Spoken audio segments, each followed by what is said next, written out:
pagdating sa teritoryo ng Pilipinas under the Bayanihan Constitution, yung ating mga pag-aari ay lahat po nandito. Itong West Philippine Sea, protektado, pinalakas pa. Pinalakas, at mayroong pang pag-asang dumami. Oo. Lumawak Futuristic again yung tingin ng CONCOM dito. Hindi static na ito yung teritoryo, ito na lang Ito yan. na lang.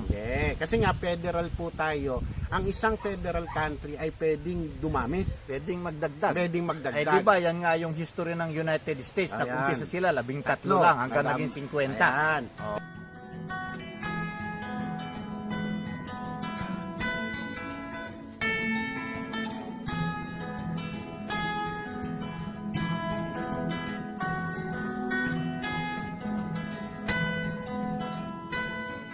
Okay pare, pag-usapan natin yung actual na section, ano? So basahin natin sa Article 1, National Territory. Section 1, Ayan. the Philippines has sovereignty over its territory, consisting of the islands and waters encompassed by its archipelagic baselines, its territorial sea, the seabed, the subsoil, and the airspace. It has sovereignty over islands and features outside its archipelagic baseline pursuant to the laws of the Federal Republic, the laws of nations, and the judgment of competent international courts or tribunals. It likewise has sovereignty over other territories belonging to the Philippines by historic right or legal title. Yan yung nawala sa 87 Constitution na bahagi naman ng 1973 Constitution. Correct. At ito at marami actually pag hinimay natin yung definisyon ng teritoryo natin kung saan ito lahat ay pag-aari natin. Medyo paring mas malawak at mas at saka malaking paghalukay natin sa kasaysayan. Oo. Kasi kung titingnan natin ang evolution ng ating National Territory Provision sa ating Constitution, sa 1935 Constitution ay very specific. The Philippine territory consists of all islands, etc., ceded to the United States by the government of Spain under the Treaty of Paris. Correct.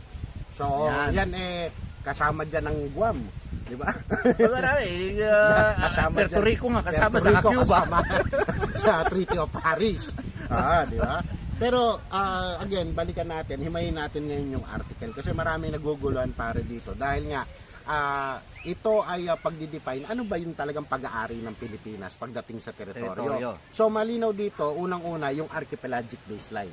So malinaw na meron. Kaya nga mahalaga yung requirement din ng UNCLOS na dapat magkaroon tayo ng baselines law. Ayan. So yan meron na tayo na ginawa ni Miriam Defensor noong 1994. Hindi, ano pala 2009 lang pala yun. Sorry, 2009. So yan ay lahat na nakalagay diyan sa baselines natin ay atin.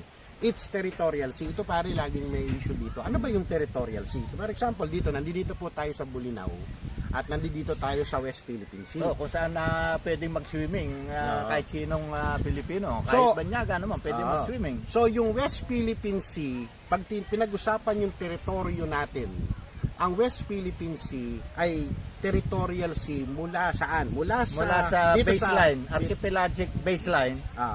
12 nautical miles. 12 nautical miles papunta sa karagatan. Ayan. So, nandito yung West Philippine Sea kasi nakalagay dito territorial sea. Territorial sea. The West Philippine Sea as defined as part of the territory of the Philippines is part of Section 1. As defined by international law. No, dito muna. It's territorial sea muna. Territorial sea. Kasi iba pa yung it's defined by international law. Hindi, pero nakalagay sa UNCLOS yan yung 12 miles. Ayan. Is your maritime territory. Ayan. Yan. So, ibig sabihin, it's territorial sea. So, yung nasa loob, unang-una, yung Cebu Sea. Part natin yun. Di ba? Yung mga loob, yung mga inland seas natin ay part ng ating teritoryo. Nasa loob yan. So, kasama din dyan. Pag pumunta ka nga ng Manila dito, pumunta ka ng South, Manila Bay na ito dito. Pag baba mong ganun kasi, mula dito sa Bolinao, is Subic. Subic, Bataan. Tapos paglapas mo dun sa, tawag nila yung Five Finger sa Barangay. Ano na yun? Manila Bay na yun. Manila Bay na. Ayan. Pero ano yan? Technically, bahagi pa ng West Philippine Sea yun. Kasi lahat na yun hanggang doon sa Palawan. Kaya lang, yung part na yun ay talagang kahit sa buong mundo ay kinikilala na ang pangalan nun ay Manila Bay. Pero dito, ito nga kasi ang yung pagpapa. Pero malinaw na nakasulat na yung territorial sea as defined at yung West Philippines therefore as defined as the part of the territorial sea nandito. Nandyan, oo. Okay. Oo. Pero meron pa dito, the seabed. O ibig sabihin, yung seabed, yung nasa ilalim ng dagat. Oo. Part pa rin yun, ng the subsoil, yung nasa ilalim ng lupa. Ng lupa. Ating pa rin Oo. yun. At yung airspace, yung nasa taas. Hanggang saan ba ang lalim ng subsoil? Yan ang hindi ko alam mo yung technical Oo. ano yan. Meron niyang ano yan. May sukat din yan. Hindi ba crust yan? Hindi ba yung Hindi nga, ibabaw kasi yan? hanggang saan ba yung May lalim. Hindi kasi mahalaga yan dahil Yung aquifer. hindi at Tsaka yung langis. Yung langis. Pinag-aawayan niya. Pare, Oo. kung may makadiscover ng langis, paano, sa ibang teritoryo kasi yung langis, nasa ilalim ng lupa, yan ay madalas pinag-aawayan niya.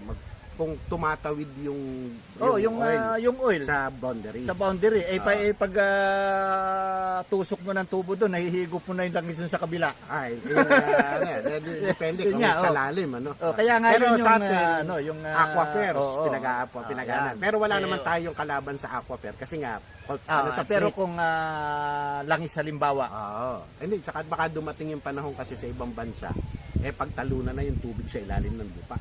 darating din yung panahon na yan. Darating yan. Oo. Kasi darating nga ng panahon na ang tubig Sana ay mas abutin importante. natin. Dahil napakaraming tubig dito, pare. Oo. So, yan. Pero aside from yung usual na makikita mo sa 1987 Constitution, ay meron tayong ano dito, sinasabi na even yung mga islands na outside of our archipelagic baseline Yes. ay part pa rin ng territory ng Pilipinas. Meron tayong sovereignty. Ayan. At Ayan. may sovereignty tayo doon. Ayan. Based doon sa mga batas ng ng Pilipinas. So meron dito bago kasi ito pare. Hindi ito maintindihan ng tao. Bakit magkakaroon ng isla na pag-aari natin na under Philippine law?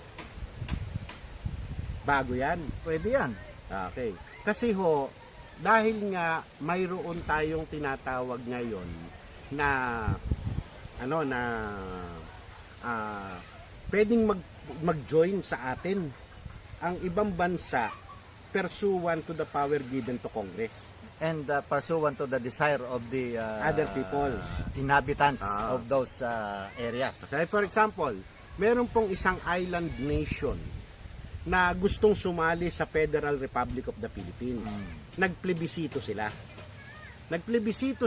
Nanalo sila sa plebisito. Nanalo sa plebisito na oo, sasama na kami sa Federal Republic of the Philippines. At kami ay magiging part ng teritoryo. Oo. Pag nanalo yung plebisito, gagawa ngayon yung Kongreso ng batas recognizing them as part of the Philippines. Oo. Yan. So ibig sabihin ay kasama na yun sa teritoryo ng Pilipinas. Kasama sa sovereignty, pag-aari na ngayon ng Pilipinas yon. Oo. Kasi sa 1987 Constitution, walang konsepto na pwedeng magdagdag ang Pilipinas ng teritoryo. Oo. Di ba? Walang mekanismo sa Dito 1987. sa bayanihan federalism, hindi pwede magbawas pero pwede magdagdag.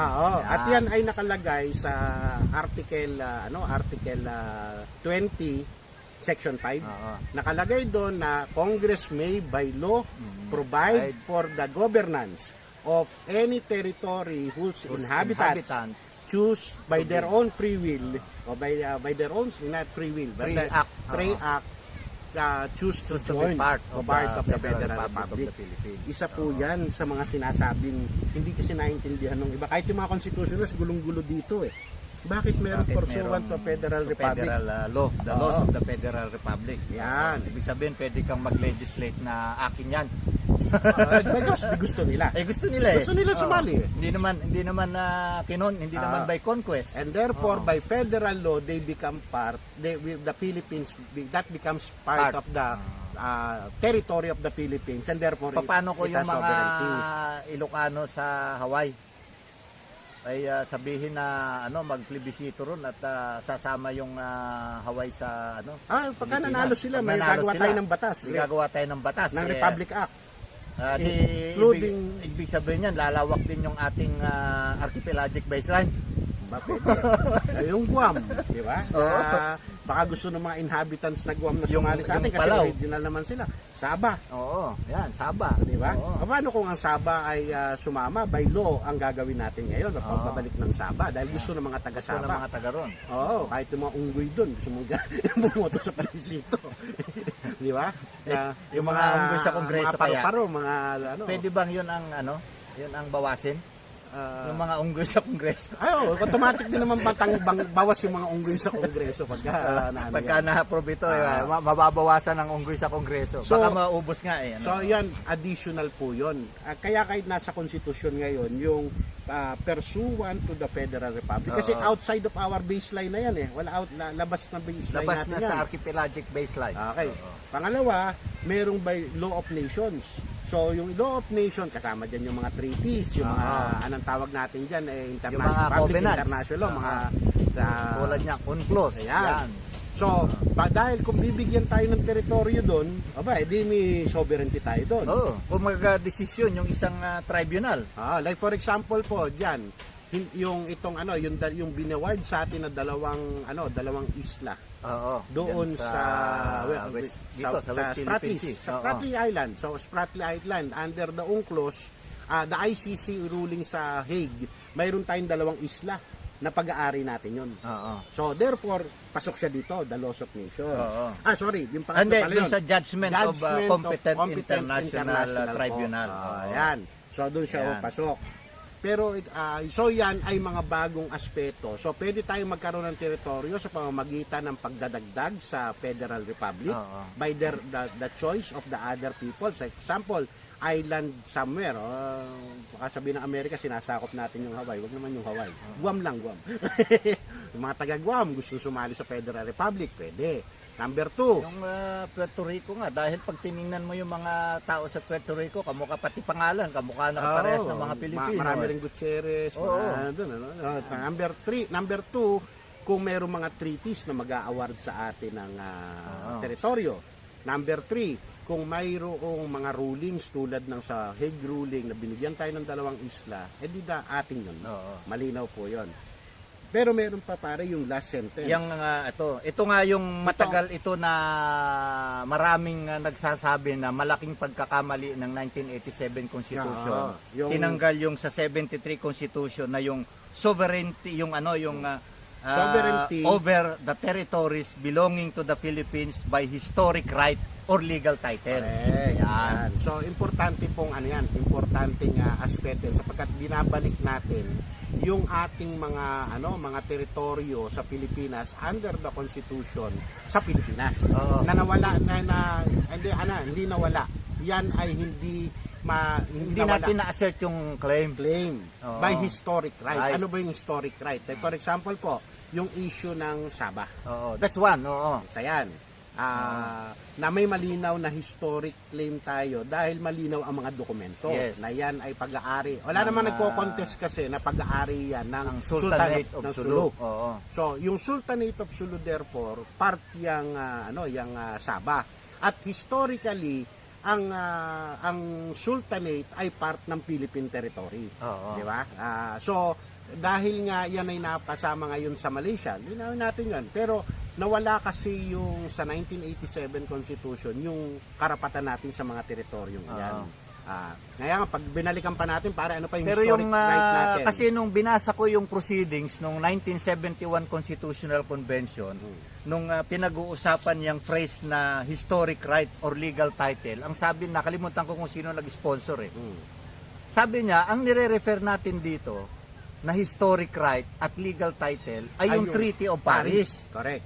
Dahil dun sa Treaty of Paris, may guhit yun, padre, may drawing. Idin-drawing doon ng Spain, may hindi ko alam kung rectangle, basta may guhit yan na itong lahat ng nakapaloob dito sa drawing na ito ang Spanish territory na inililipat nila sa Spain. Sa Amerika. Sa Amerika, inililipat ng Spain sa Amerika at yan ang teritoryo ng Pilipinas. Which includes Guam. Hindi ko nakita yung drawing eh. Ando doon. Andun ba? Hindi ko nakita yung drawing. Kasi remember that nung panahon na yan pare, hindi lang naman Spain ang mayroong ang mayroong mayroong colony. Yung Merong France. colony ang France, Oo. may colony ang Dutch, Ang may colony ang Great Britain, 5 yan, apat yan apat na colonies. So therefore malinaw sa Spain ano yung kanya at Oo. nililipat niya sa Amerika. Malinaw din yung sa France. Oo. So therefore, yun yung isa pa nga yun, doon na papunta. So aside from the Sabak Lane, meron pa tayong historic right doon sa teritoryo na sinisid ng Spain. Kasi remember, ang Pilipinas ay matagal na kolonya at ang nakakaalam kung ano yung teritoryo ay yung At Espanya. nire-recognize na ang nag-unify at nagdugtong-dugtong ng mga isla under a single government, a single unitary system of government Spain. ay si Spain. Spain. At kinikilala yan hindi lang sa atin bilang mga Pilipino, kundi kinikilala yan sa buong mundo. Kasi nga nung araw para hindi naman Otherwise, walang bisa yung Treaty of Paris. correct. Oo. At of course, pagka nilalima natin ng konti, pwede nga natin sabihin, wala lang kasing titulo nung araw, yung pinagkikwentuhan natin kanina. Pero kung historic na, at palaliman na lang ng historia, malalim din ang historia ng Pilipinas. Pero hindi na natin papasukin yon. So sana po ay naging mas malinaw sa inyo na pagdating sa teritoryo ng Pilipinas under the Bayanihan Constitution, yung ating mga pag-aari ay lahat po nandito. Itong West Philippines, Protektado at protektado, pinalakas pa. pinalakas at mayroong pang pag-asang dumami. Oo. Lumawak Futuristic ang ating again yung tingin ng CONCOM dito. Hindi static na ito yung teritoryo, ito na lang Ito yan. na lang. Hindi. Kasi nga federal po tayo. Ang isang federal country ay pwedeng dumami, Pwedeng magdagdag. pwedeng magdagdag. Di ba yan nga yung history ng United States na Ayan. umpisa sila 13 lang hanggang naging 50. Ayan. Oo. Kung unitary ka kasi, ang system mo, wala kang mekanismo Hindi paano ka. magdadagdag. Well, the only mechanism is by conquest. Nako po, gera yun. Makikipaghera ka. Pero Ayan. pag federalism, pwedeng magdagdag Yes. through democratic, peaceful means. Oo. At kaya ngayon, ang teritoryo ng Pilipinas hindi lang protektado, pwede pang lumaki. Kung sabi nga natin minsan pare, kung gusto ng Singapore, sumali sa atin. Why not? Why not?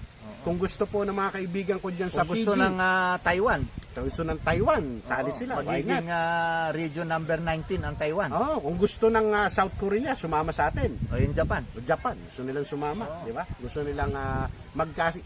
Total, mahal na tayo ng mga Hapon ngayon. Oo. Tsaka yung mga Pilipino naman, mahilig sa Koreano. Di kunin na, sumali na lang yung Koreano dito sa Oo, atin. puro nila Korean dito. na telenovela nga ang sikat natin. At saka maraming Koreano dati. Oh, dito marami sa atin. nag-aaral ditong Koreano. Gusto nila dito nag-aaral, natuwa sila dito. Okay, sama na kayo sa federasyon. Pwede po yun. Madadagdag ang mga teritoryong iyan sa Pilipinas. Dahil allowed yan.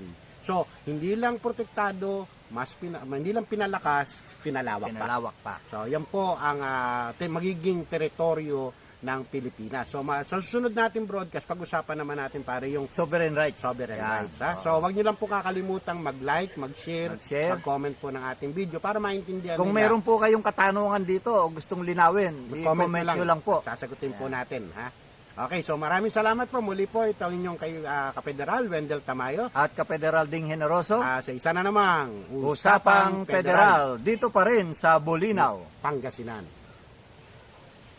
We, the sovereign Filipino people, imploring the aid of Almighty God to build a permanent and indissoluble nation and establish a just, humane, united and progressive society under a government that shall embody our shared ideals and aspirations, promote the common good, conserve and develop our patrimony, and secure to ourselves and our posterity the blessings of independence and democracy under the rule of law and a regime of truth, justice, freedom, love, equality, and peace, do ordain and promulgate the Constitution of the Federal Republic of the Philippines. God grant us the serenity to accept the things we cannot change, the courage to change the things that we can, and the wisdom to know the difference. Amen.